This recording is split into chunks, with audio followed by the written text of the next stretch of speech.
A gun salute ni a ceremonial firing of cannons ama artillery to honor a person, event ama country. Inakuwa performed in a military.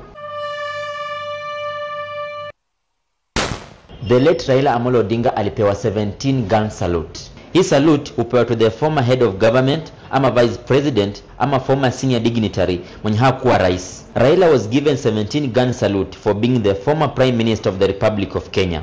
The late President Mwai Kibaki na Daniel Moi walipewa 19 gun salute. This salute is accorded to a former head of state or someone who held highest office but is retired.